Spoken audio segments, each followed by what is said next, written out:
ado, I want to welcome the next speaker who will be talking about career development. I'm really excited for this particular speaker. She is absolutely phenomenal, absolutely amazing. Um, our next speaker of the I Am Change Global EmpowHERment Conference is Monique Davis. Monique Davis is a fractional VP of Talent Development and Culture across diverse sectors, as well as a Forbes Black Atlanta Advisor Leader and Henry County's CTAE co-chair. She's currently serving as the VP of Talent Success and Operations at T86 Marketing, where she specializes in dynamic community management for celebrities, influencers, businesses, and course creators.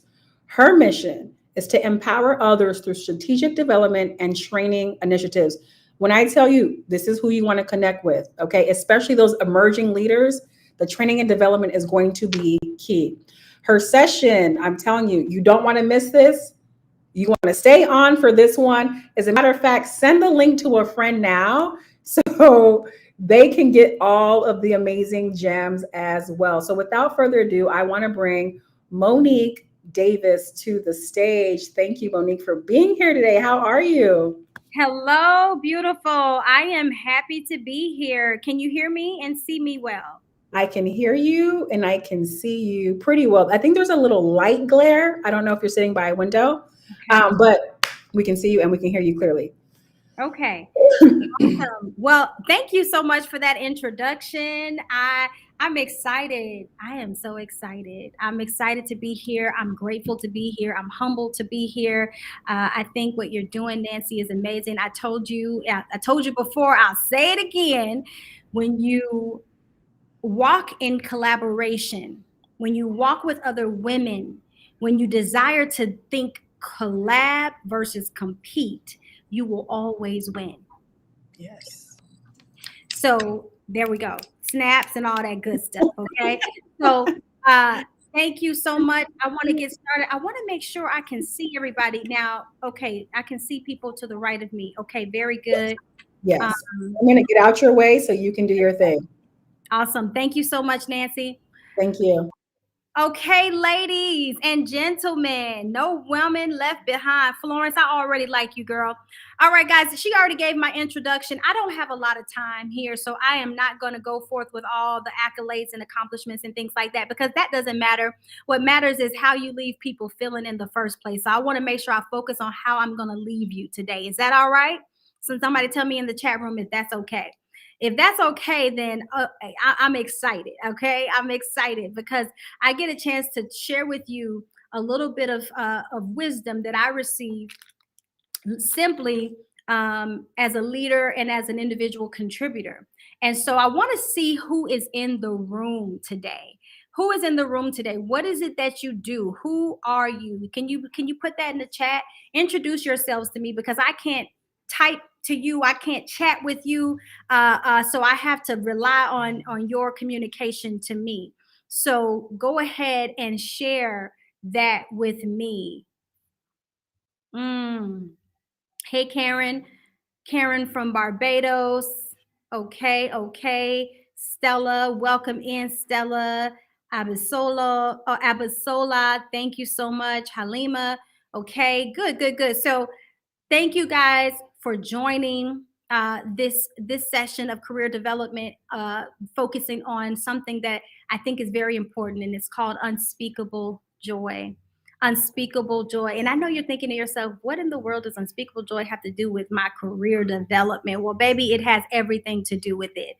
Okay. It has everything to do with it. I had a plan to give each and every one of you an assessment beforehand and to show you where you live in the world of work and how you can leverage your strengths and how you can even leverage your blind spots to become a leader in your domain. I'm a talent optimization consultant, basically, is what I do. I come in and I observe many startup techs and mid-sized companies and small businesses that need some assistance in performance coaching with their team, need to build their team and to build the team cohesion so that they can be productive and go and pursue the strategies that they need in order to complete certain objectives at the end of the year, right?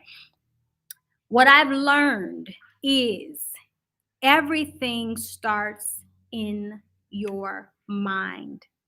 And I said to myself, why would I even need to go and try to give you guys this assessment and all this other stuff, and you don't even know exactly who you are and what to do with what God placed in the inside of you, right?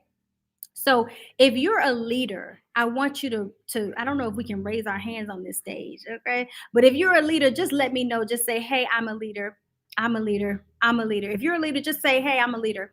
And if you aspire to be a leader, I want you to write down the reason why you think you're not, or write down the reason why your title doesn't reflect it yet, okay? Because I believe that whatever you are, you can be a leader, but to be viewed as a leader by others, people have to want to follow you, right? And that takes a certain type of confidence, a certain type of strength, a certain type of trust, and a certain type of joy.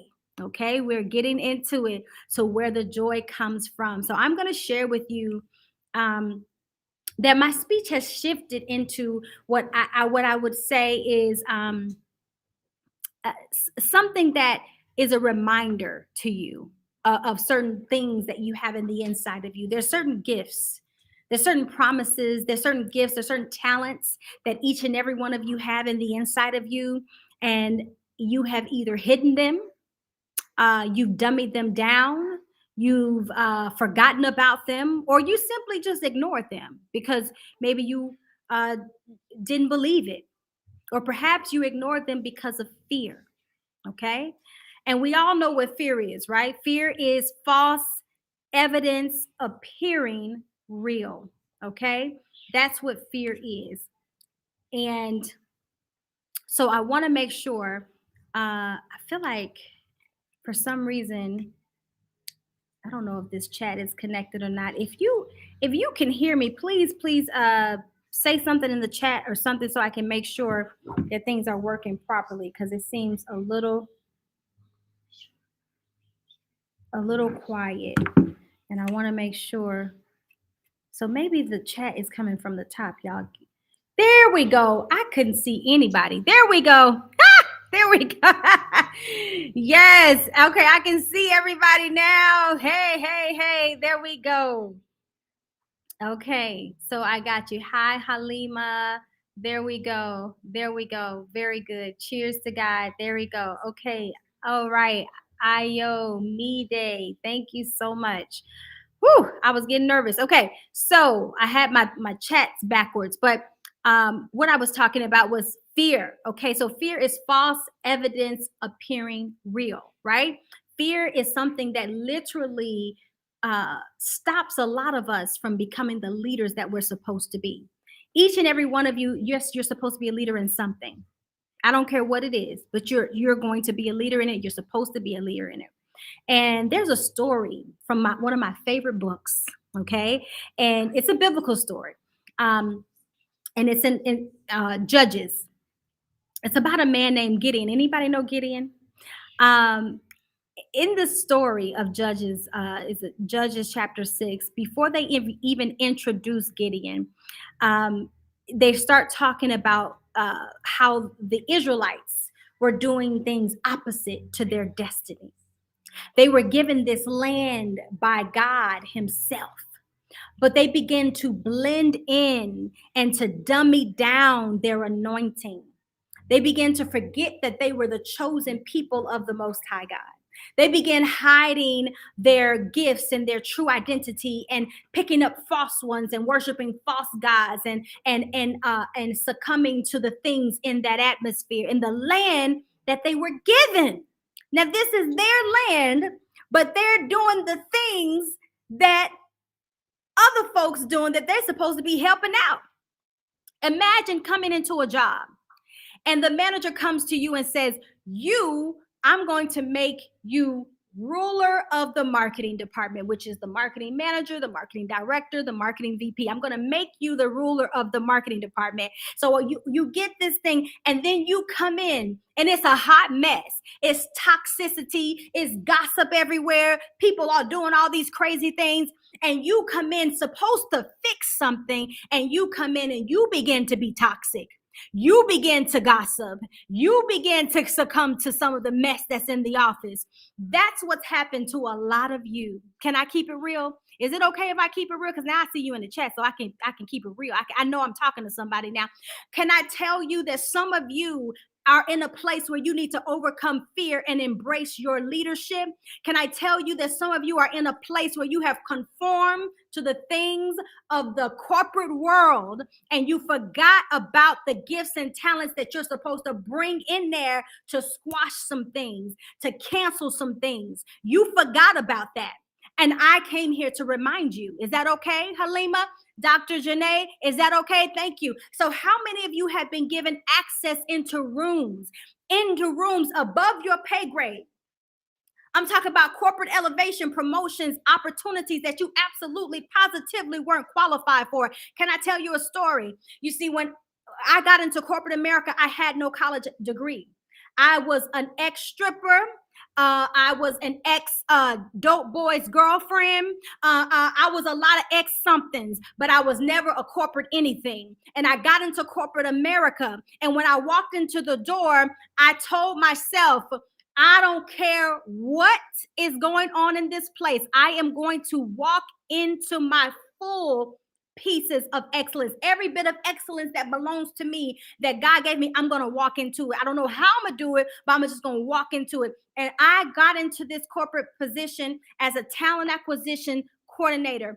I moved quickly to a specialist. I moved quickly to a manager, managing a whole department within talent acquisition. I went from making $18 an hour to making six figures because I came in with a mindset of, regardless of what my past looks like, regardless of what people might label me as, regardless of me not having a college degree, I'm going to walk in these doors and I am going to exude excellence, and I am going to walk in every fullness of God. Whatever God, every talent that God gave me, I'm going to walk in it. And that's what I began to do. So I went from a girl who used to be in the hood, in the streets, to a person who was making six figures. Understand me. Understand me. I'm being real. Can I be real? Is it okay? Is this the right audience? I want to make sure I'm in the right room, because I had to understand some things about what I brought to the table. That's what God is reminding you about today. That's what is being reminded to you today. So here's the thing. Some of you, you're like me. You get those opportunities. You're not somebody who doesn't get the opportunities. Some people don't get opportunities. You get the opportunities. You get the promotions easily. The test is, what do you do when you're inside of the room? What do you do when you're inside of those rooms? That's the question. That's the question. Those opportunities, those friendships, what are you doing with them? How are you stewarding them well? See, in my earlier example of the Israelites, they began to shrink in their new surroundings instead of standing up big. They began to hunch over. They didn't stand up big in their talents and their gifts. They thought, oh goodness, I got to shrink down. So what did God do in this case with the Israelites? He sent a prophet that reminded them of all the things that he had done to elevate them. Oh my goodness gracious. And it came to pass when the Israelites cried out to the Lord because of the enemy that was coming against them, that the Lord sent a prophet. And the prophet said, listen, the God said, I brought you out of Egypt. I brought you out of bondage. I delivered you out of the hands of the Egyptians, out of all of people who oppressed you, all that stuff. And I said to you, I am the Lord, your God. Do not fear the enemy in whose land you dwell, right? He told them, don't fear, but that's exactly what they did. They dummied themselves down to become more like their surroundings. Anybody else in here?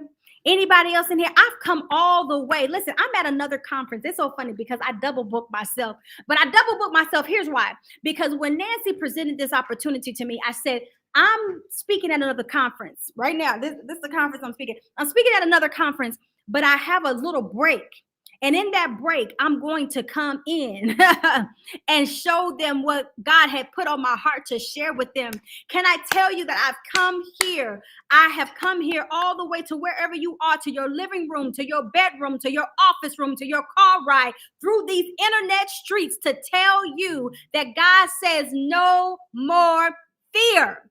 He needs to remind you that you are not weak, you are not double-minded, you are not incompetent, you're not too much, you're not incapable, you're not any of those things. Every doubt, every obstacle that you see before you is false evidence appearing real. That job, that promotion, it's yours. That next level in your education, it's yours. Understand me when I tell you that you have seen a lot of obstacles. I already know. You're in this room because you're looking for more. You've seen some hardships. You've seen some toxic bosses. You've seen some gossiping coworkers come against you, and you shrunk down, or you became bitter, and you became depressed. Before I left corporate America in 2018, I was working a good job, y'all. I was in a place, let me tell you, I was working a good job. I had flight benefits and everything. I had a good job. I was making great money, had a team. I was doing well. But before I left that place, there was discrimination that came against me. I had worked hard, but I was still discriminated against. I was labeled as too ambitious because I had a LinkedIn following. I mean, it was just the ridiculous things. I was talked about. I was sabotaged. And at first, can I be real? I'm gonna be real. At first, when I came in through the doors of all of this stuff happening to me, and I'm just trying to be a good steward to what I got, I began to resent it. I began to come in with a whole attitude. I began to look at, I began to look and I began to say, wait a minute. No. I'm not talking to her because she connected to that person. I'm not talking to this person. Go out and find a bathroom. I'm not talking to this person. Or go back to daddy. I'm sorry, y'all. I got my kids with me, but I'm gonna tell this person. I'm telling this person, I'm not talking to that person. I'm not doing this to that person. I wouldn't even give certain people eye contact. Do you understand me? I would walk into the office and pretend like nobody was even there but my computer. Do you hear me? I had a whole attitude. I would walk by coworkers like they didn't exist. I would not engage in certain meetings. I had my no game was on swole. Do y'all know what that means? When your no game is on swole in corporate America, it means that when they ask you for something, you say no. Can you join this extra project? No. Can you be a part of this? No. That was me because I felt betrayed. I felt bitter. I was depressed because of all the things that were happening to me. I felt overlooked. I felt underappreciated. But here's what happened. There were 3 actionable things that I began to do to reclaim myself, my identity, my joy in this position. And today, can I tell you that it's time for you to reclaim your joy in your current position? I want you to type, if you're listening to me, I want you to type, I'm reclaiming my joy today. Come on, I want you to type that real quick. Go ahead and type it, because see, I need you to do some action with what we're about to go, because you need to write it down. You need to say it out loud. If you're driving, don't do it. Just say it out loud. Speak it out loud. I'm reclaiming my joy. Every hardship that you've experienced, every single thing that you take her to the bathroom. Everything that you've experienced, I want you to know without a shadow of a doubt that you are reclaiming your joy today. I got in the presence of God. That's the first thing that I did. Whatever your beliefs, I'm not going to push my belief on nobody. Whatever you do, get in the presence, okay? Get in the presence. Spend some time. Spend some time before your work. Don't listen to the radio. Don't listen to nothing else. Just worship and meditate on him. It helped me to refocus on him and his love for me. So when you know somebody loves you, come on. When you know somebody loves you, it's hard to be mean to other people, isn't it? When you know that there's real love coming towards you. So I didn't have to worry about if somebody else liked me or not, because I remember that I was loved by the Most High God.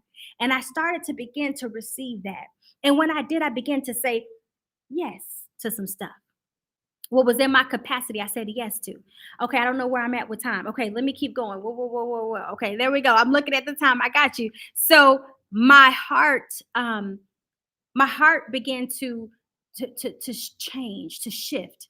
Number two, I got in the word, not just in the presence, because the presence can be worshiping, can be doing whatever, but I got in his word. And the word says in Psalms 119, 162, 2, I rejoice at your word as one who finds great treasure. So I had to take his word in my heart and listen to the principles of how to treat other people. Can I tell you that atheists read take principles from the Bible and on how to treat people? Sometimes they say that these are some good principles. Um, and so I began to do those things. I begin to do those things. So number three is acknowledge. I'm getting a lot of different distractions, y'all. I apologize. But I begin to acknowledge. I began to recognize and begin to write a journal of gratitude for the attributes that I appreciated about the people around me, the attributes I appreciated about my coworkers, the attributes I appreciated about the job itself. I saw that there were superpowers and strength with my acknowledgement. I saw the superpowers and strength in the people that hurt me, and I forgave them. Okay, and that was what helped me begin to go back into reclaiming my joy. All of those things, I was quickly vindicated by doing all of those things. All those false allegations I talked about earlier, vindicated because I renewed my joy and I forgave some people. So I think that's the time that I have. Am I at my time? Did I Yes, do it? it was so good. I would keep you longer, but I definitely want to stick to time. Thank Yes, you so much for a powerful, inspirational, moving message. yes. I want to open up space for questions, but I do have a question as far as how do you, I would say, sustain yourself? I know you mentioned how it seems like you have just a routine for getting in the present. You have a routine for just kind of getting yourself together. But Mhm. I think what's hard is I think people don't have uh, I guess, tactful ways to stay consistent to make sure that whatever they are doing is sustained. So I'm just interested to know if you have some tips that you could share. On how to sustain the joy, how to sustain it. Hmm. So in corporate America, the biggest tip that I can even say is acknowledging that you're human and the person that you're trying to get patience with is human too. Acknowledging that you can't do it by yourself. Can you run that company by yourself? Can you run that department by yourself? No. So it's writing out, acknowledging and recognizing the super strengths that they have, that you have, that you guys have together, and understanding the overall goal. So my overall outcome from my division and my department is to do XYZ, right? And I can only do it with other people. I can't do it by myself. So when I recognize that and I begin to collaborate with the people around me, it helps me to make things a little bit easier. And the sustainability comes from when you see the fruit from it. If you winning, you're gonna be like, well, wait a minute. Now I don't really like her, but we winning. So I'm gonna keep going because we're winning. And I think that it's just important that you get yourself in a place where you can swallow some humble pie and not think that it's all about you, and walk in that and see the fruit that comes from it. And then I think sometimes the fruit can tell the story a lot better than me telling you different tactics to do. Thank you so much. And any final questions? I know, is it Emilson? He's greeting you from Colombia. Hello, hello. Thank you, or she. Thank you for joining us today. Any final questions before we wrap up? I want to give space. All right. Well, okay. So I will let you get your time back. Thank you, Monique, for just being here today and sharing your wisdom. Again, let's connect with these speakers on their platforms. Register so you can have more information and learn how to stay connected, learn about what they have coming up. Lastly, if you're serious about taking your impact to the next level, be sure to get on that Disruptor app. The app is open for 90 days, so it's not just the 2 days of the conference. You want to connect, start setting up meetings, start setting up Zooms with the women in the space. Thank you so much for being here today, Monique. You have a wonderful, wonderful, wonderful evening. Thank you. Thank you, guys. This was amazing. Nancy, I am so, so proud of you. Congratulations. Keep rocking it out. Thank you. I appreciate you. Bye-bye. Bye. All right, so we are coming to a close. Can you believe it? I don't know about y'all, and I don't know who's been here all day, but I have been so filled just by being here, by having an opportunity to be in the space, to learn, and to be what I will say, it's like refilling. It's like getting an opportunity to just refill your cup on a regular basis. So